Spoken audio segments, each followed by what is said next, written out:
xuống xuống.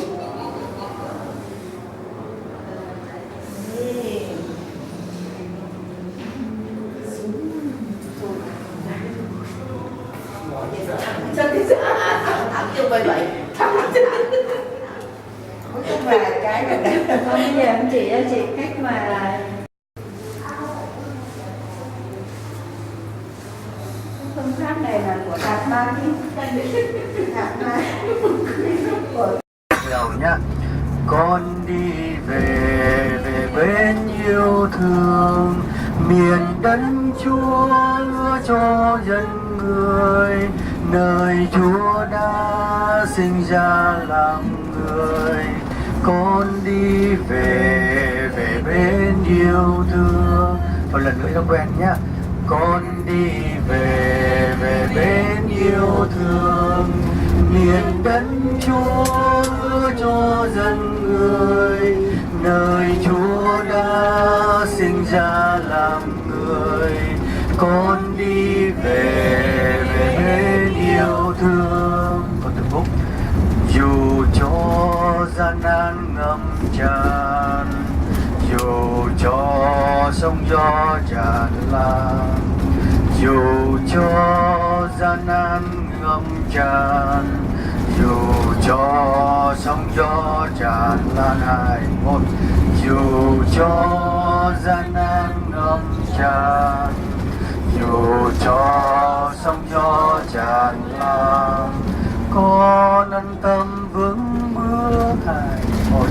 Con an tâm vững bước, vì Chúa luôn ở bên con, vì Chúa luôn ở bên, vì Chúa luôn ở bên con. 2, 1. Vì Chúa luôn ở bên con, dù cho gian nan ngập tràn, dù cho sóng gió tràn lan, con an tâm vững bước, vì Chúa luôn ở. Con lần nữa nhé. Dù cho 2, 1. Dù cho gian nan ngập tràn, dù cho sóng gió tràn lan, con an tâm vững bước, vì Chúa luôn ở bên con. Con đi về bên yêu thương, miền đất Chúa cho dân người, nơi Chúa đã sinh ra làm người. Con đi về bên yêu thương, dù cho gian nan ngập tràn, dù cho sóng gió tràn lan, con an tâm vững bước, vì Chúa luôn ở bên con. Con đi về bên yêu thương, miền đất Chúa hứa cho dân người, nơi Chúa đã sinh ra làm người. Con đi về bên yêu thương. Cảm ơn cha, cảm ơn các anh. chưa đủ. Mr. Ken is like, what are you doing? And he gave us push-ups. It was after 3 miles running and stuff. And then they detained us for the weekend. We were supposed to go back home after all of this exercise. And he said, no, you're staying here. We're just for 2 minutes. Yeah, but we all agreed, 90 guys, we all agreed that it was totally worth it. Just 2 minutes of that. How long is A couple of hours today. And in summer it's really hot here, so people usually come for the sunrise. They hang it up and then see the sunrise from the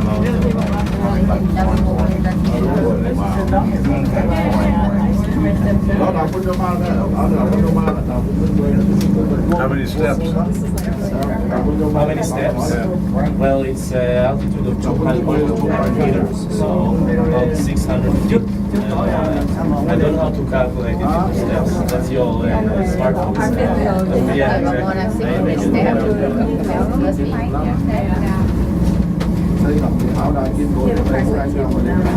yeah, I must tell you that in most days, like all of this is super crowded. I feel like this, you know, everybody's ultra busy.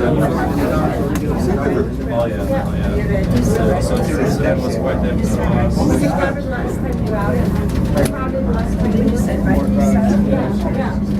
I remember the cars being really full and we waited an hour Masada is the second most visited site in Israel by the Ministry of Tourism. The first one is just Jerusalem in general, so you can say that it's the most visited national park in Israel.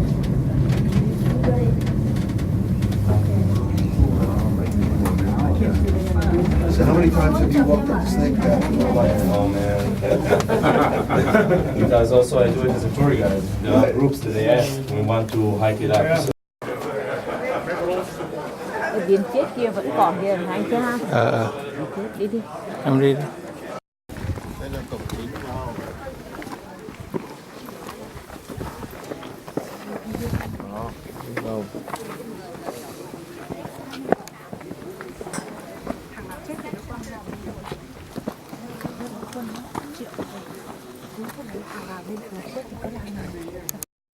Nó này nó biểu được mấy cái này. Cái này từ nếu anh vừa nãy nó nói là từ cái vạch để đây này ceramic này. No, no. It is a technique that we call fresco. It's a fresco and stucco. This is different type of plasters, and this is for giving the impressions of marble. Okay, this is not marble. This is Cho gian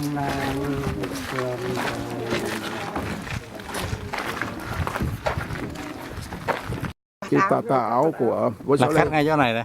là chỗ đó đó. Rồi, cái in là suối, cái đi là Nai, suối Nai, cái tên của nó là suối Nai. Thì ở đó có suối, có người ta có thể tắm được. Kia rãnh mà vậy. con đọc nghiên cứu thì ở nơi đó.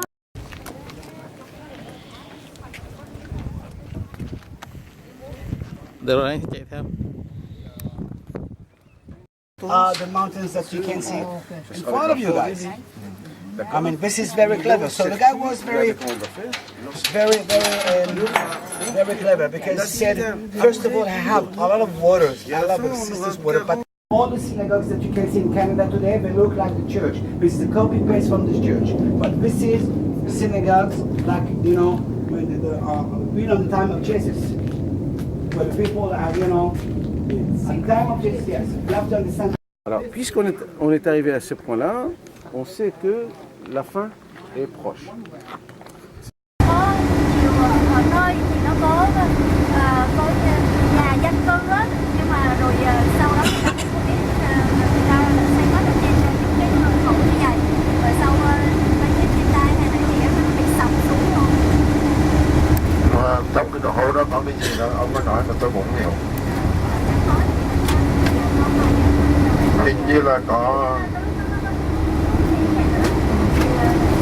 Tí hai cái lỗ chứ, một cái lỗ to, một cái lỗ bé. Lỗ to là bàn chân của Chúa, lỗ bé là bàn chân của mình.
eternity, the Yahad.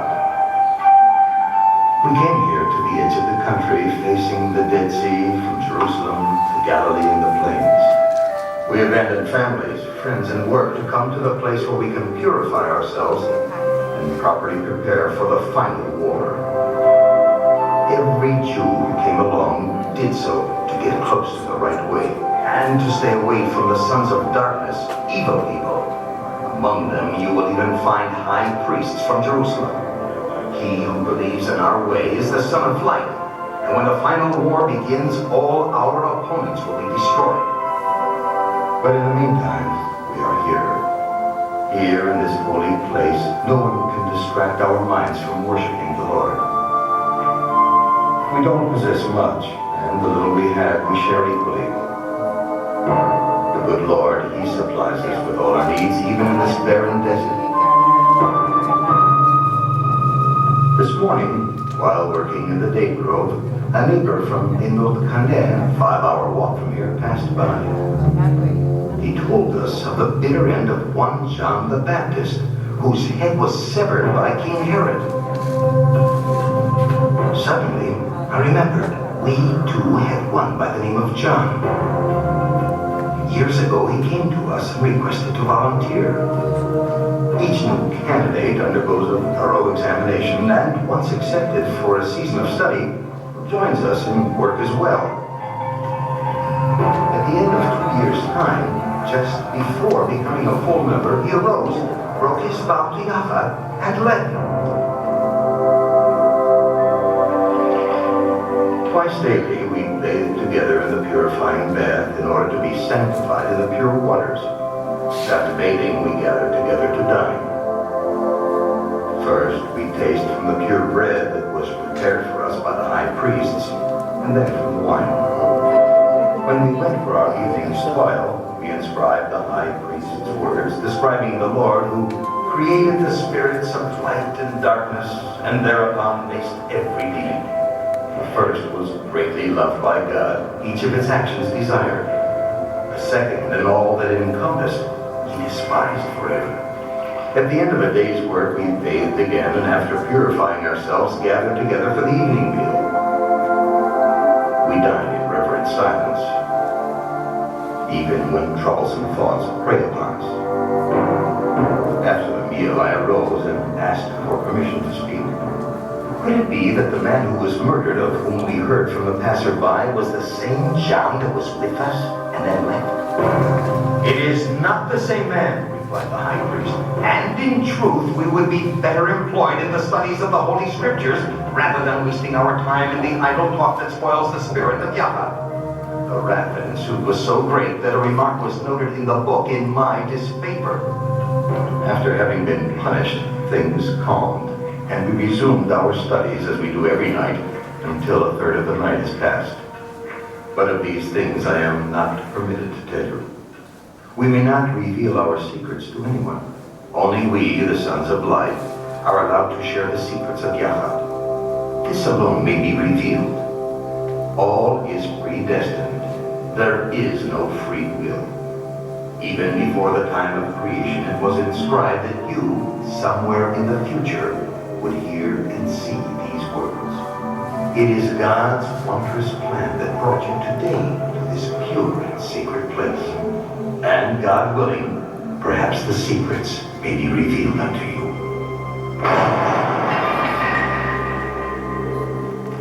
In the year 68 CE, just before the Roman army arrived in this part of the country, members of the Yahad hid their writings and put them for safekeeping in the caves surrounding us. Only 1900 years later was the treasure accidentally found inside vessels like those you see before you.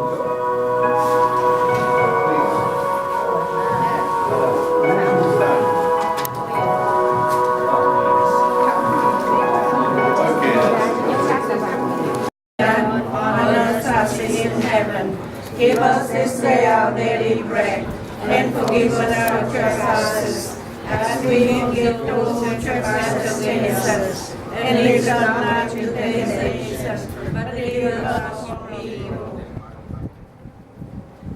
Light you us in go to one, my life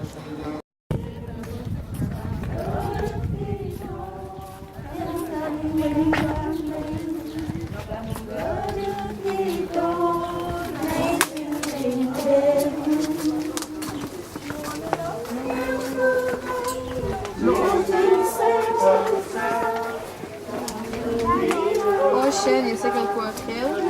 Fizeram o Raquel, que era o que dizer, Raquel.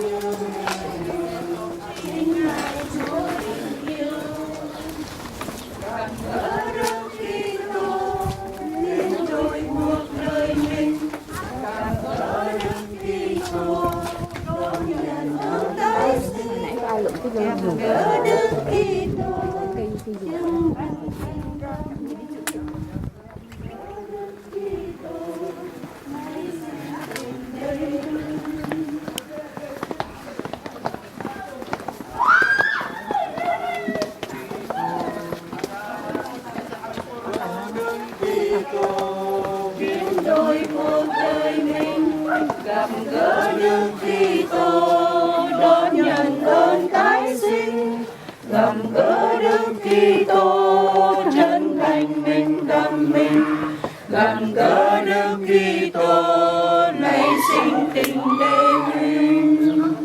Nguồn suối nếu bê tắc thì dòng sông mau càng khô, tình yêu không Kitô, ôi tình yêu sao càng khô.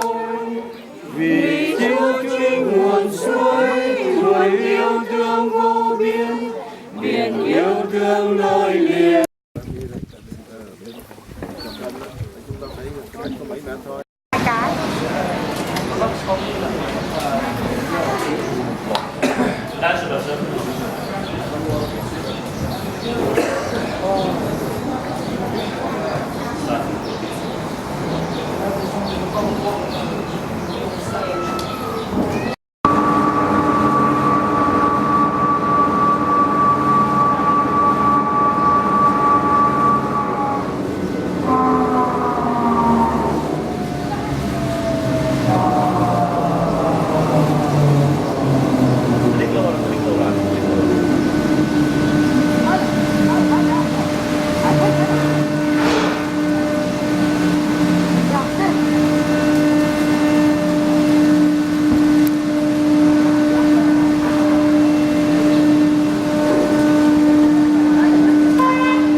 Cái phòng ở trong đó, mỗi ông là mỗi cái phòng. Mẹ ơi, em nói thật đó nha nhá. Về mảnh tim tí. Đừng có nhìn xuống nữa, bây giờ đừng có nhìn sao. nữa. Có sao đâu. Nhìn cái kia đẹp quá trời kia. Quá đẹp luôn. Quá đẹp quá. Nhìn Bởi vậy cho nên thằng quỷ nó mới cám dỗ Chúa chứ nó tưởng là Chúa tham mấy cái này nó mới đưa lên cao rồi nó mới. Bây giờ nó cám dỗ mình chả thèm chứ đừng có đẹp Chúa. Rồi bây giờ cho mày hết cả cái khu này mày ở lại đây, vâng, thôi tao lại mày ở đây mà ôm. đẹp quá rồi. Hồi xưa đi á, nó chưa có nhiều như vậy, nó chưa có trồng phát triển, chưa có trồng mấy cái cây trà lạ ở đây, đất còn hoang vắng. Hồi đó chị đi năm nào?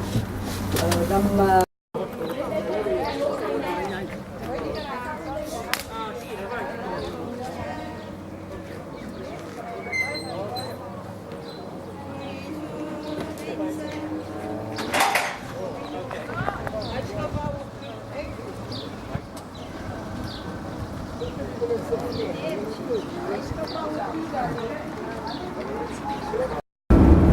cây số. Bên tay phải hả cha? Mexico. Bên tay phải hả cha? Ở bên tay mặt đây. Để chúng ta sẽ thấy lại ở tại bên đây. Bức tường này kéo dài. bên kia là Palestine. Bên đó Và bên đó. Còn cái nơi nào mà người Ả Rập ở thì rất lùng xung.